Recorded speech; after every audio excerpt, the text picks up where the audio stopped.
नमस्कार स्टूडेंट्स। आज की हमारी इस लाइव करंट अफेयर्स क्लास में आप सभी का स्वागत है। आप सभी अपनी नोटबुक और पेन तैयार रखिए क्योंकि आज हम 10 बहुत ही महत्वपूर्ण करंट अफेयर्स के प्रश्नों को कवर करने वाले हैं जो आपके एग्जाम्स के लिए बहुत ज़रूरी हैं और हम उसका पूरा डिटेल में एनालिसिस भी करेंगे। तो चलिए शुरू करते हैं। आज का हमारा पहला सवाल है, भू भारती पोर्टल किस राज्य सरकार ने लॉन्च किया? ऑप्शंस है पंजाब, तेलंगाना, गुजरात, उड़ीसा। इसका सही उत्तर है बी, तेलंगाना यानी तेलंगाना। भूभारती पोर्टल को तेलंगाना सरकार द्वारा सफलतापूर्वक लॉन्च किया गया है। इस पोर्टल का मुख्य उद्देश्य राज्य में भूमि रिकॉर्ड प्रबंधन यानी लैंड रिकॉर्ड्स मैनेजमेंट और पंजीकरण प्रक्रिया यानी रजिस्ट्रेशन प्रक्रिया को पूरी तरह से एकीकृत और पारदर्शी बनाना है। इससे आम लोगों को जमीन के कागजात से जुड़े कामों में बहुत आसानी होगी। अब बढ़ते हैं प्रश्न 2 पर। पहला जातीय सामाजिक आर्थिक सर्वेक्षण किस राज्य ने शुरू किया? ऑप्शंस हैं बिहार, महाराष्ट्र, पंजाब, राजस्थान। इसका सही उत्तर है सी, पंजाब। पंजाब सरकार ने अपने राज्य में अपनी तरह का पहला जाति आधारित सामाजिक आर्थिक सर्वेक्षण शुरू किया है। इसका मुख्य उद्देश्य विभिन्न वर्गों की सटीक सामाजिक और आर्थिक स्थिति का डेटा इकट्ठा करना है। इस महत्वपूर्ण डेटा का प्रभाव ये होगा कि सरकार की कल्याणकारी योजनाएं अब अधिक लक्षित यानी टारगेटेड बन सकेंगी। अब खेल जगत से एक महत्वपूर्ण प्रश्न, 16वीं हॉकी इंडिया सब जूनियर पुरुष राष्ट्रीय चैंपियनशिप कहां आयोजित हुई? ऑप्शंस हैं पटना, राजगीर, भोपाल, रांची। इसका सही उत्तर है बी, राजगीर।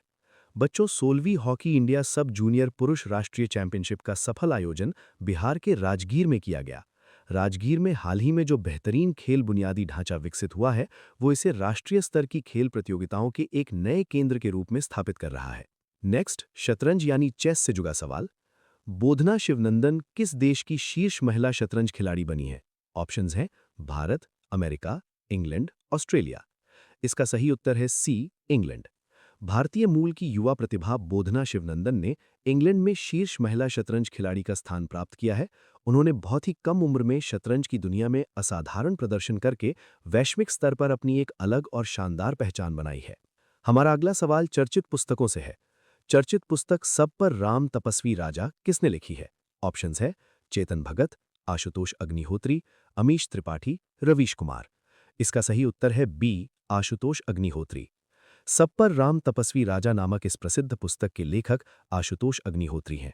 परीक्षा के दृष्टिकोण से याद रखिएगा कि हाल ही में प्रकाशित साहित्य और उनके लेखक अत्यंत महत्वपूर्ण होते हैं, इसलिए इसे अपने नोट्स में जरूर शामिल करें। नेक्स्ट, अंतर्राष्ट्रीय अर्थव्यवस्था का सवाल।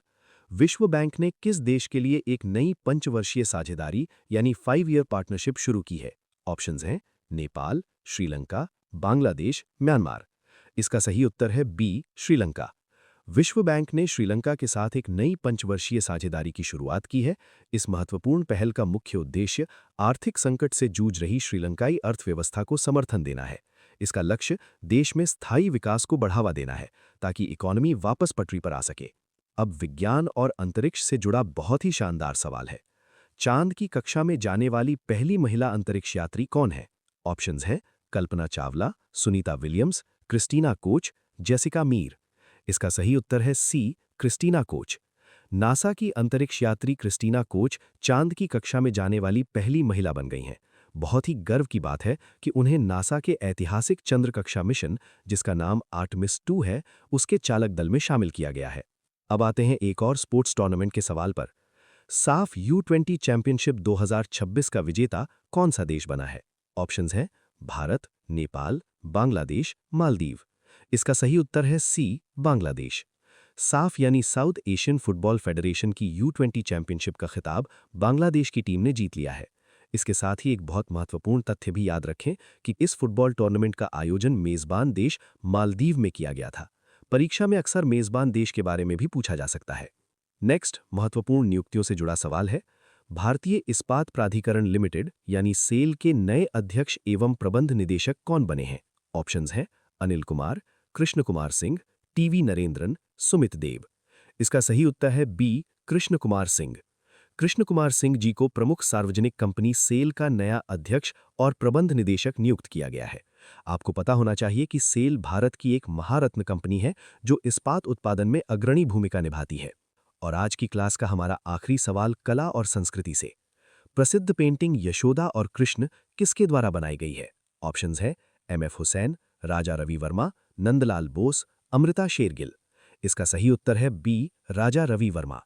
यशोदा और कृष्ण भारत के महान चित्रकार राजा रवि वर्मा द्वारा बनाई गई एक अत्यंत प्रतिष्ठित क्लासिक पेंटिंग है। ये पेंटिंग हाल ही में चर्चा का कारण क्यों बनी है? क्योंकि ये एक नीलामी में बहुत महंगी कीमत पर बिकी है, जिससे ये फिर से सुर्खियों में आ गई है। तो स्टूडेंट्स, ये थे हमारे आज के 10 बहुत ही शानदार करंट अफेयर्स के प्रश्न। मुझे पूरी उम्मीद है कि आपको सभी कॉन्सेप्ट्स बहुत अच्छे से समझ आ गए होंगे। इन्हें अपनी डायरी में ज़रूर लिख लें और बार बार रिवाइज करते रहें। कल फिर मिलेंगे नई क्लास में। तब तक मन लगाकर पढ़ते रहिए और आगे बढ़ते रहिए।